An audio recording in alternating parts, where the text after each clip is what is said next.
Hey Austin, Steve here. Here to make a video. I got a package yesterday from Life Eternal, Tony at Life Eternal, and awesome.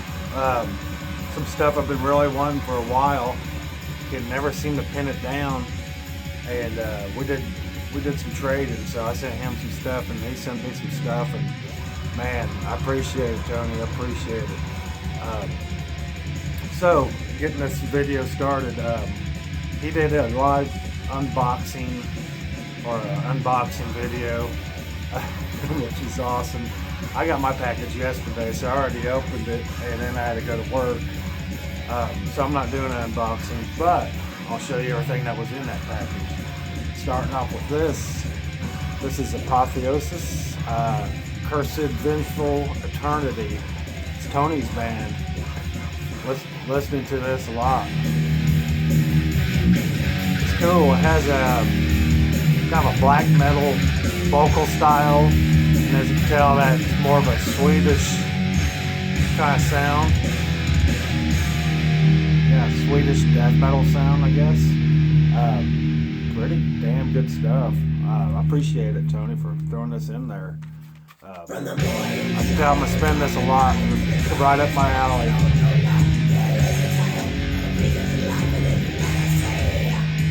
Badass.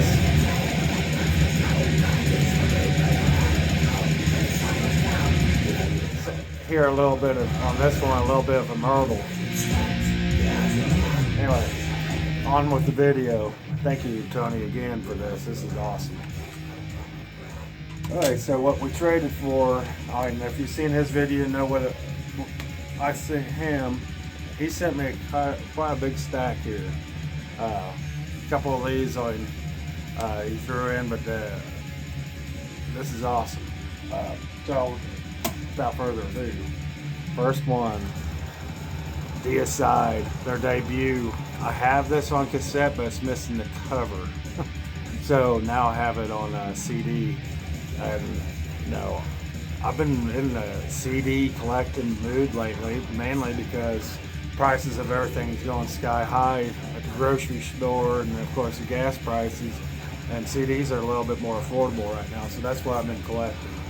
But yes, I first heard this album about the same time I heard Legion, I'd say. My buddy Richie, Richie Randall is the guitarist of those two 7-inches I sent you, Tony, Gravehuffer, that Gravehuffer stuff. But anyway, he got me into this band, and this album, when I first heard it, scared the shit out of me. I'm telling you, I was like, what the hell?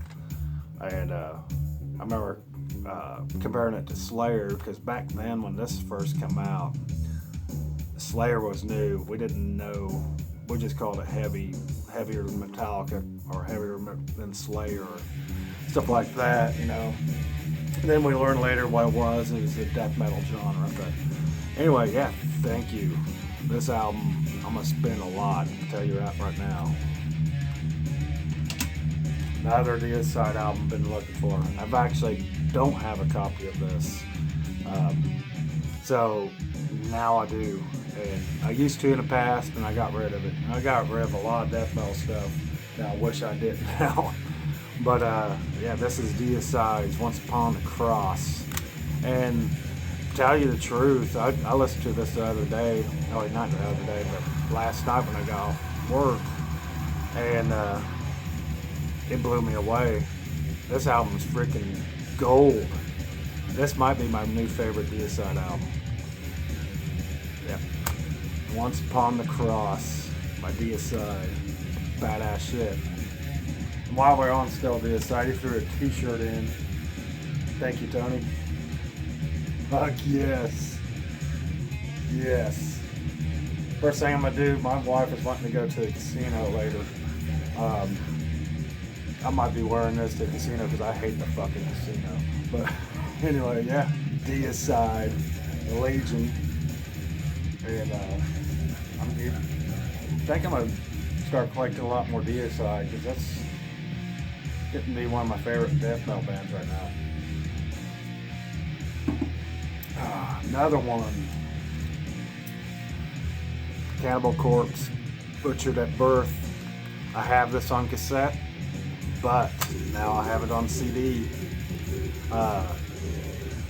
It's a 1991 release, and lately I've been going out of my way to collect 91 death metal. Death metal releases came out in 91. I'm literally scouring it, so right now I'm still needing Cancer's Death Shall Rise and Pestilence, whatever that one by Pestilence is. I need those two, then I have all the 91 death metal releases that I know of. But, yep, Cannibal Corpse, Butchered at Birth, bad ass. Now going back, Anthrax Among the Living. I was so happy when I saw that on there. I kind of burned myself out on Anthrax, and then 10 years ago I went through a stupid phase, and like I said, I started selling off stuff that I just didn't listen to anymore. But if there's a thrash metal album that really sticks out from my youth, when I first started getting into thrash, this is one of them. This is definitely one of them. Badass Anthrax album. I'd probably say this is definitely one of my favorites. I think Festival of Metal is my favorite now. I shot a video about that explaining it, but this would come in maybe third. I think Spread the Disease is a little bit better than this one, but badass. The other one from the trade, Testament, Practice What You Preach. I have this on cassette, and you're gonna laugh. The reason I heard this, I was listening to Metallica. I'll just make that story. I'll let you know the story.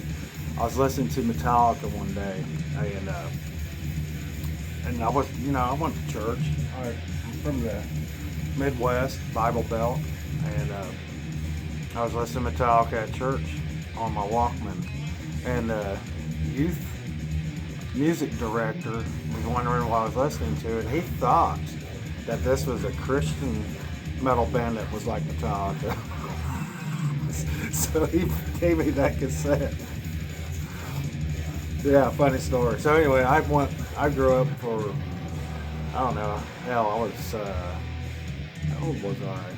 Shit, I don't even know how old I was when that was. This came out in 88 or 89, somewhere around there. Yeah, I thought this was a Christian death metal band for the longest time. Badass. Thanks again, Tony. This one I'm spinning a lot right now. Testament, Practice What You Preach. I got another story behind this one. Megadeth, So Far So Good, So Fucking What.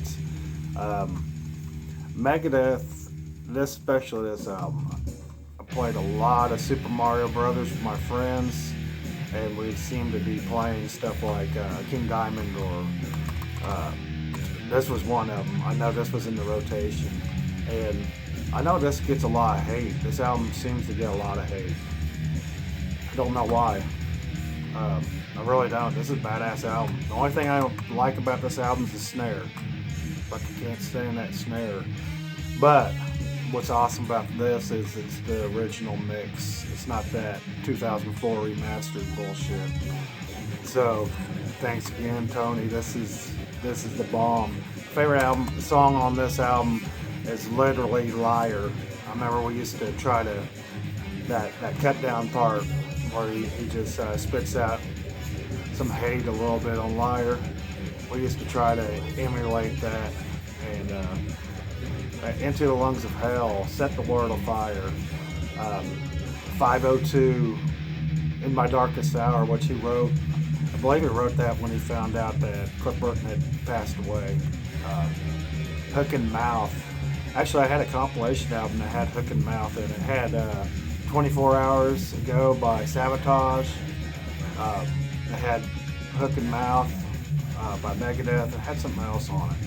I wish I still had that compilation. Moving on. Yeah, he sent me a lot of stuff. I feel like I cheated him now. which I'm gonna send some more stuff to you, Tony. Anyway, this is another gem. Dark Throne under the funeral moon. Under a funeral moon. I just recently really started getting into black metal, and I think, you know, of course, Dark Throne, my favorite album is Soulside Journey, and of the black metal stuff, this is becoming my favorite, and not a lot of people talk about this one. The drumming on this is badass. The vocals, with all the echo they use on it, has something to it, man. This is a freaking badass album. So I believe the next vinyl I purchase is gonna have to be this. I'm gonna listen to this again, but wow, I've heard it before, don't get me wrong, but I kind of put it on the back burner. I ain't gonna lie, I wasn't a huge black metal fan, but I'm more of a death metal guy. But this is badass shit. Thank you, Tony. Thank you. We got 2 more to go. I'm making this video too long. Some Venom, Welcome to Hell. I have this on vinyl actually, but I wanted a CD, a copy, so I could take this on car rides and stuff. It's probably my favorite Venom album. I love black metal, but this is probably where it's at with me. Nice little slipcase. Not sure what this released by. I don't know. NWOBHM. New Wave of British Heavy Metal. This is badass. I fucking love this album. This is when they sound more like Motorhead to me, and you could definitely hear where Bathory gets their sound, and that's from this album, even though he denies it.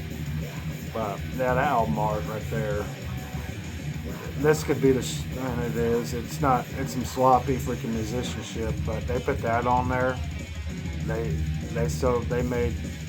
This is what's making them the money right there. That freaking album cover, to be honest with you. But the album, the music is freaking awesome. You know, like it's sloppy. We all know what Venom is. Badass though. This has got a lot of nostalgia to me. I love listening to this album. Really badass. And last but not least, he sent me a CD rip. Looks like of Mayhem's what's it called? Dawn of the Blackhearts. And I was telling him, we was messaging back and forth, I was just watching Lords of Chaos.